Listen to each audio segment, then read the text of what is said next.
Që nga kohët më të hershme, mbretërit dhe mbretëreshat kanë qenë figura që kanë ndikuar fuqishëm në historinë e njerëzimit.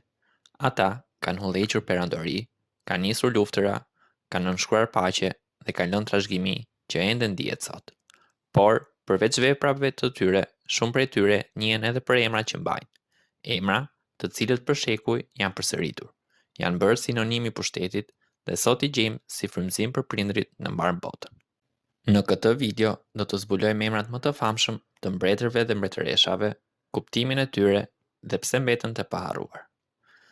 Emri i parë, Aleksandri i Madh. Një nga figurat më të famshme të historisë botërore është padyshim Aleksandri i Madh. Ai arriti të krijojë një nga perandoritë më të mëdha që bota kishte parë ndonjëherë. Emri i tij, Aleksandër, vjen nga greqishtja e vjetër dhe do të thotë mbrojtësi i njerëzve. Ky emër ka mbetur i gjallë për shekuj, duke u bërë një ndër më të përdorit jo vetëm në Europë, por edhe në Amerikë dhe shumë vende të tjera.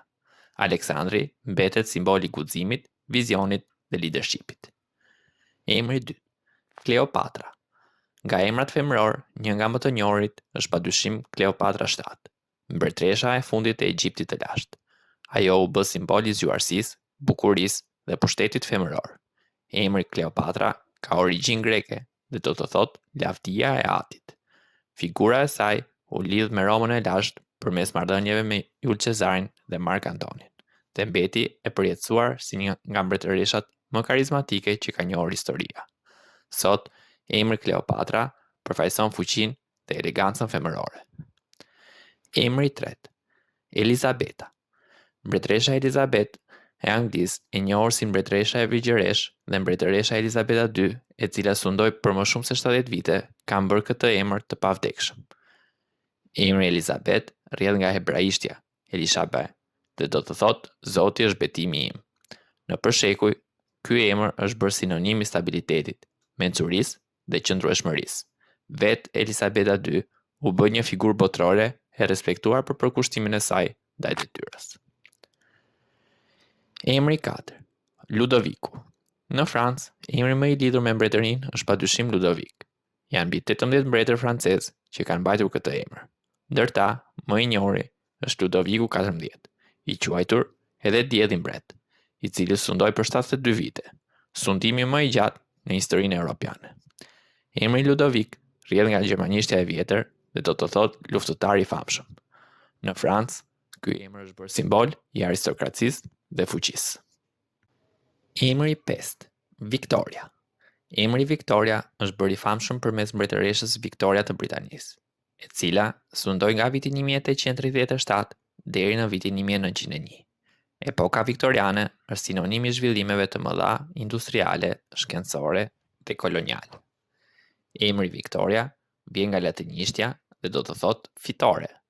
Nuk është rastësi që mbeti një emër i dashur për shumë prindër, sepse simbolizon forcën dhe suksesin.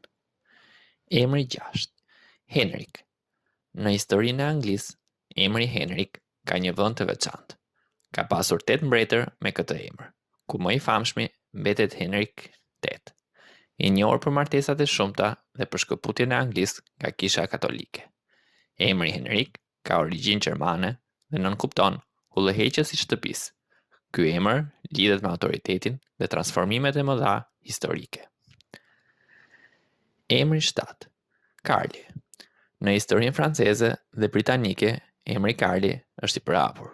Një figurë madhështore është Karli i Madh, i cili themeloi perandorinë e shenjtë romake dhe konsiderohet si ati i Europës. Emri Karli do të thotë njeri i lirë dhe ka mbetur i përdorur për mbretër, princër dhe personalitete të njohura deri më ditët e sotme. Emri i tetë, Maria. Emri Marie është një ndër më të përhapurit në botë dhe gjithashtu i lidhur me mbretëresha të shumta. Një ndër më të njohurat është Maria Stuart, e Skocisë, e cila mbeti një figurë dramatike e historisë, e përzierë mes intriga, politika dhe tragjedi personale. Emri Maria vjen nga hebraishtja dhe do të thotë e dashura ose e zgjedhura. Përdorimi i tij i gjerë lidhet me traditat fetare, por edhe me figurat mbretërore që e bën të pavdekshëm. Emri i nëntë, Pietri dhe Ekaterina. Në Rusi, emrat Pietri dhe Ekaterina lidhen me dy nga studimtarët më të mëdhenj, Pjetri i Madh dhe Katerina e Madhe. Ata transformuan Rusinë në një perandori të fuqishme europiane. Pjetri rrjedh nga greqishtja dhe do të thotë shkëmb, ndërsa Katerina do të thotë pastër. Këta emra u bën legjendar fal reformave dhe ndikimit të madh në historinë e Rusisë. Emri i 10, Ramsi. Nga Egjipti i lashtë, një emër që ka mbetur i paharruar është Ramsi. Janë disa faraon që banin këtë emër, por më i njohuri është Ramsi II, i quajtur edhe Ramsi i Madh, i cili sundoi për 66 vite dhe la pas një numër të madh monumentesh. Emri Ramses do të thotë i lindur nga Ra, duke ju referuar perëndërisë egjiptiane të diellit. Ky emër mbeti sinonim i madhështisë dhe fuqisë faraonike. Emri 11, Isabela. Një emër shumë i njohur në Spanjë dhe Portugali është Isabela. Mbretëresha Isabela e Kastiljes, së bashku me bashkëshortin e saj Ferdinand, financoi udhëtimin e Kristofor Kolombit, duke hapur rrugën e botës së re. Emri Isabela ka origjinë hebraike dhe nënkupton Zoti është betimi im. Një variant i emrit Elizabeth. Ky emër është bërë simboli i besimit dhe forcës mbretërore. Emri 12, Salomoni. Nga historia biblike, emri Salomon ose Salomoni është i lidhur me një nga mbretërit më të mençur të Izraelit. Ai njihet për mençurinë e jashtëzakonshme dhe për ndërtimin e tempullit të Jeruzalemit. Emri Salomon vjen nga hebraishtja dhe do të thotë paqësor. Ky emër është përdorur gjerësisht si simbol i mençurisë dhe paqes. Emri 13, Ana. Në historinë e Anglisë dhe Francës, emri Ana ka qenë i përhapur mes mbretëreshave dhe princeshave. Një figurë e rëndësishme është mbretëresha Ana e Britanisë, e cila sundoi në fillimin e vitit të shekullit 18 dhe ndihmoi në bashkimin e Anglisë me Skocinë. Emri Ana është i thjeshtë, por shumë i dashur, do të thotë hir ose bekim, dhe ka mbetur një zgjedhje klasike për shekuj. Emri 14, Richard. Një nga mbretërit më të famshëm të Anglisë është Richard i parë, i njohur si zemër luani për guximin e tij gjatë kryqëzatave.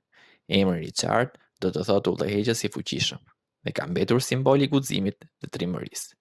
Figura e tij është bërë legjendë në histori dhe letërsi. Emri 15, Nefertiti. Një tjetër figurë ikonike e Egjiptit është mbretëresha Nefertiti, e famshme për bukurinë e saj dhe për rolin që luajti krahas faraonit Akhenaton. Emri i saj përkthehet si e bukura ka ardhur. Nefertiti mbetet simboli i elegancës dhe forcës femërore në një botë ku pushteti dominohej nga burra.